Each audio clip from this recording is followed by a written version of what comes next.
எல்லாருக்கும் வணக்கங்க. இந்த வீடியோவில் நம்ம பார்க்க போகிற டாபிக் என்ன அப்படின்னா, லக்ன சுபர் பாவர் யோகர்.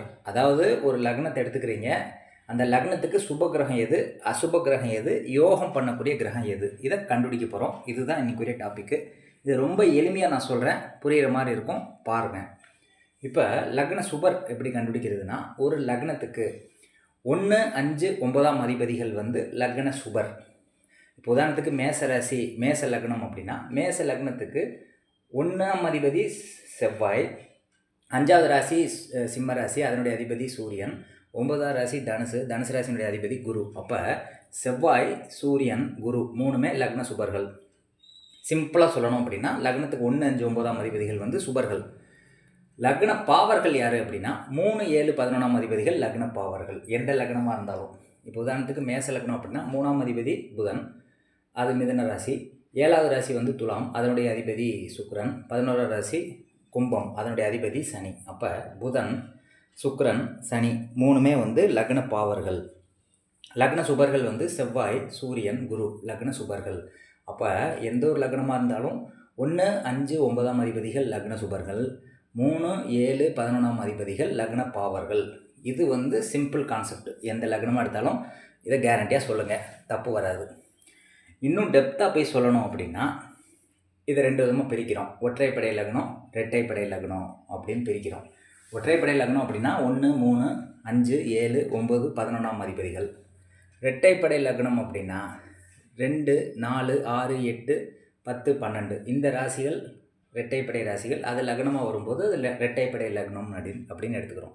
அப்போ ஒற்றைப்படை லக்னத்துக்கு யாரெல்லாம் சூப்பர்கள் அப்படின்னா 1, 5, 9, 4, 8, 12ஆம் அதிபதிகள் சூப்பர்கள்.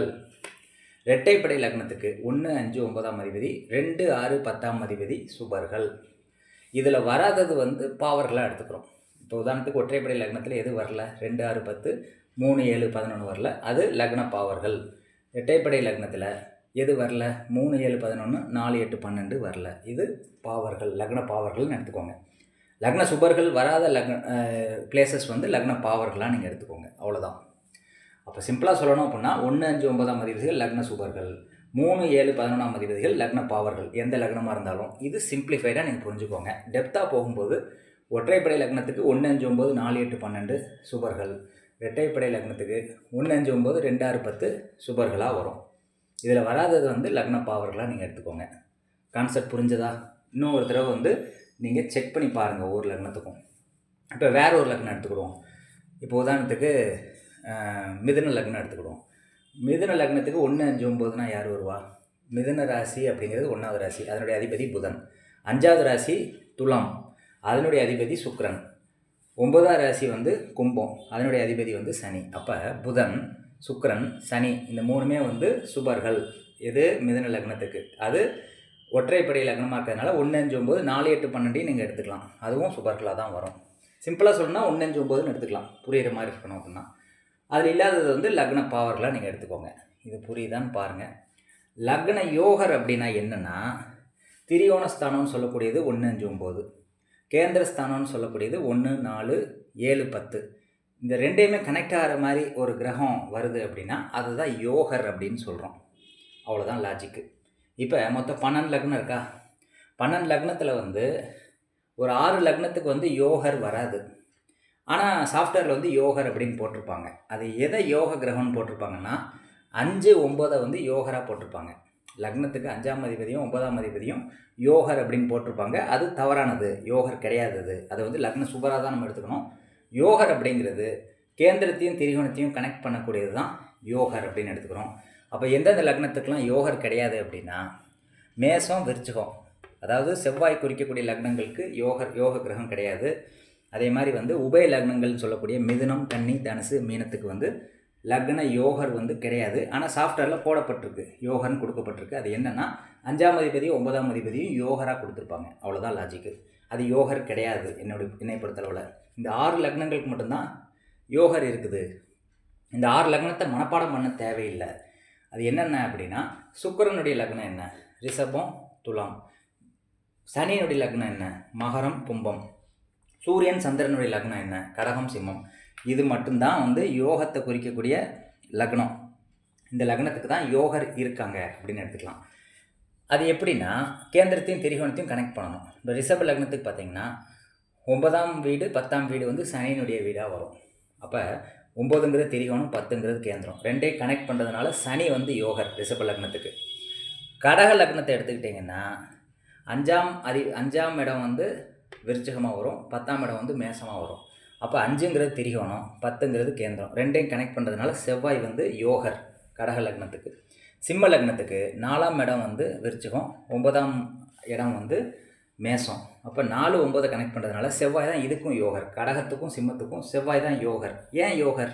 ஒரு திரிகோணத்தையும் ஒரு கேந்திரத்தையும் கனெக்ட் பண்ணுது. 5ங்கிறது திரிகோணம், 10ங்கிறது கேந்திரம், 4ங்கிறது கேந்திரம், 9ங்கிறது திரிகோணம். அப்போ கேந்திரத்தையும் ஒரு திரிகோணத்தையும் கனெக்ட் பண்ணுறதுனால செவ்வாய் வந்து யோகர் சிம்ம லக்னத்துக்கு. கடகத்துக்கும் செவ்வாய் வந்து யோகர். இந்த ரிஷப லக்னம்னு சொல்லக்கூடிய ரிஷபத்துக்கும் துலாமுக்கும் வந்து சனி தான் யோகர். அதாவது சுக்கிரன் குறிக்கக்கூடிய லக்னத்துக்கு சனி யோகர், சனி குறிக்கக்கூடிய லக்னத்துக்கு சுக்கிரன் யோகர். அப்படி புரிஞ்சுக்கிட்டா ரொம்ப சிம்பிளாக இருக்கும். இப்போ ரிஷபங்கிறது சுக்கிரனுடைய வீடு, அதுக்கு யோகர் வந்து சனி தான். துலாங்கிறதும் சனியினுடைய லக்னம் தான், அதுக்கு யோகரும் சனி தான். அதாவது துலாம்ங்கிறது சுக்கிரனுடைய லக்னம், அதுக்கு யோகர் வந்து சனி தான். 4ஆம் வீடு 5ஆம் வீடு வந்து சனியினுடைய வீடாக வரும் துலாமுக்கு. இதே சனியினுடைய லக்னம் பார்த்திங்கன்னா மகரம், கும்பம். மகரத்துக்கு பார்த்திங்கன்னா யோகர் சுக்கிரன் தான், கும்பத்துக்கும் யோகர் சுக்கிரன் தான். அதனால தான் சனியையும் சுக்கிரனையும் ராஜயோக கிரகங்கள் அப்படின்னு சொல்கிறாங்க. சுக்கிரன் லக்னத்துக்கு சனி யோகராக வரும், சனி லக்னத்துக்கு சுக்கிரன் வந்து யோகராக வரும். இதை புரிஞ்சுக்கிட்டா போதுமானது. ரிஷபம் துலாமுக்கு வந்து சனி யோகர், மகரம் கும்பத்துக்கு வந்து சுக்கிரன் யோகர். ஏன் சுக்கிரன் யோகர் அப்படின்னா மகர லக்னத்துக்கு 5ஆவது வீடு வந்து ரிஷபமாகவும் 10ஆவது வீடு துலாமாகவும் வரும். கும்ப லக்னத்துக்கு 4ஆவது வீடு ரிஷபமாகவும் 9ஆம் வீடு துலாமாகவும் வரும். ரெண்டுமே கேந்திர திரிகோணத்தை கனெக்ட் பண்ணுறதுனால சுக்கிரனை வந்து யோக கிரகம்னு சொல்கிறோம். சிம்பிளாக புரியணும் அப்படின்னா சனியினுடைய லக்னம் என்ன? மகரம், கும்பம். இந்த ரெண்டுக்குமே வந்து சுக்கிரன் யோகர். சுக்கிரனுடைய லக்னம் என்ன? ரிஷபம், துலாம். இந்த ரெண்டுக்கு வந்து சனி யோகர். இப்படி புரிஞ்சுக்கிட்டா சிம்பிளாக இருக்கும், புரிகிற மாதிரி. அதே மாதிரி சூரியன் சந்திரன் குறிக்கக்கூடிய லக்னம், அதாவது சிம்மமும் கடகத்துக்கு பார்த்திங்கன்னா செவ்வாய் யோக கிரகமாக எடுத்துக்கோங்க. இந்த 6 லக்னத்துக்கு மட்டும்தான் யோக கிரகங்கள் இருக்குது, மீதி 6 லக்னத்துக்கு யோகர் கிடையாது. ஆனால் சாஃப்ட்வேரில் கொடுக்கப்பட்டிருக்கு யோகர் அப்படின்ட்டு. அது 5, 9ஆம் அதிபதிகளை வந்து யோகராக கொடுக்கப்பட்டிருக்கு, அது யோகர் கிடையாது, அது சுபராக தான் நீங்கள் எடுத்துக்கணும். இது புரியுதான்னு பாருங்கள். ஒரு கேந்திரத்தையும் ஒரு திரிகோணத்தையும் கனெக்ட் பண்ணுற கிரகம் தான் யோக கிரகம். எல்லா இதுலேயுமே பாருங்கள் 9, 10 ஒரு திரிகோணம் ஒரு கேந்திரம், 5, 10 ஒரு திரிகோணம் ஒரு கேந்திரம், 4, 9 ஒரு கேந்திரம் ஒரு திரிகோணம், 4, 5 ஒரு கேந்திரம் ஒரு திரிகோணம், 5, 10 ஒரு திரிகோணம் ஒரு கேந்திரம், 4, 9 ஒரு கேந்திரம் ஒரு திரிகோணம். இப்படி தான் ஒரு கேந்திரத்தையும் திரிகோணத்தையும் கனெக்ட் பண்ணுறதுனால இது ராஜயோக கிரகங்கள்னு சொல்கிறாங்க. அப்போ இந்த லக்னத்துக்கு இந்த கிரகங்கள் ராஜயோக கிரகங்கள் ஏன் சொல்கிறாங்கன்னா அவங்களுக்கு வந்து எப்பயுமே வந்து ஒரு மனிதனுக்கு வந்து அறம், பொருள், இன்பம், வீடு, பேருன்னு 4 விதமாக பிரிக்கிறோம். அதில் உறவுகள் நல்லா இருந்தால் வருமானம் வராது, வருமானம் வந்தால் உறவு கட்டாயிரும். ஆனால் இந்த ராஜயோக கிரகங்கள் என்ன பண்ணும் அப்படின்னா உங்கள் உறவையும் கொடுத்து வருமானத்தையும் கொடுக்கும். அதுதான் ராஜயோக கிரகம். அதாவது வீட்டில் புகழும் கிடைக்கும், வருமானமும் கிடைக்கும். சிலருக்கு பார்த்திங்கன்னா நிறைய சம்பாதிப்பாங்க, புகழ் இருக்காது. சிலருக்கு வந்து நிறைய புகழ் இருக்கும், வருமானம் இருக்காது. ஆனால் இந்த ராஜயோக கிரகங்கள் என்ன பண்ணோம் அப்படின்னா புகழையும் கொடுக்கும், வருமானத்தையும் கொடுக்கும், உறவுகளையும் தக்க வைக்கும். அதனால தான் இதுக்கு ராஜயோக கிரகங்கள்னு பேர். இந்த லக்னத்துக்கு மட்டும்தான் ராஜயோக கிரகங்கள் இருக்குதுங்கிறத நீங்கள் மறந்துடாதீங்க. இப்போ லக்ன சுபர், லக்ன பாவர், லக்ன யோகர் அப்படிங்கிறது புரிஞ்சிருக்கும்னு நினைக்கிறேன். இந்த லக்ன யோகர் பார்த்தீங்க அப்படின்னா சனி செவ்வாயை தான் வரும். அதாவது வந்து குரு வந்து லக்ன யோகராக வரல எதுலேயுமே. நீங்கள் சொல்லலாம் சனி வந்து பாவகிரகம், செவ்வாய் பாவகிரகம் அப்படின்னா இந்த லக்னத்துக்கு வந்து சனியும் செவ்வாயும் தான் யோக கிரகங்கள். அவங்க வந்து பல மடங்கு யோகத்தை வந்து செய்ய காத்திருக்காங்க. அதனால் வந்து லக்ன யோகர் அப்படின்னு எடுத்துக்கும்போது இது பெரிய லெவலில் ராஜயோகத்தை செய்யும். செவ்வாய் பார்வை வந்து 100 மடங்கு நன்மை பண்ணும். இதில் சனி பார்வை வந்து 100 மடங்கு நன்மை பண்ணும். எப்பயுமே யோகராக ஒரு கிரகம் வரும்போது நன்மை மட்டுமே பண்ணும் அப்படிங்கிறத நீங்கள் மறந்துடக்கூடாது. இப்போ வந்து செவ்வாய் பார்வை பார்த்தா பாதிப்பு வரும், சனி பார்வை பார்த்தா பாதிப்பு வரும்னு எடுத்துக்கூடாது. யோகத்தை செய்யும் அப்படின்னு தான் நம்ம எடுத்துக்கணும். இது லக்னத்தை பொறுத்து சுபர், பாவர், யோகர் அப்படிங்கிறது மாறுபடும். இந்த கான்செப்ட் உங்களுக்கு புரிஞ்சிருக்கும்னு நான் நம்புகிறேன். புரியல அப்படின்னா வீடியோ திரும்ப திரும்ப பாருங்கள், புரியும். ரொம்ப எளிமையாக தான் எக்ஸ்பிளைன் பண்ணியிருக்கேன். இந்த பதிவு உங்களுக்கு யூஸ்ஃபுல்லாக இருக்கும்னு நம்புகிறேன். உங்கள் கருத்துக்களை வந்து கமெண்ட் செக்ஷனில் பதிவு பண்ணுங்கள். நன்றி, வணக்கம்.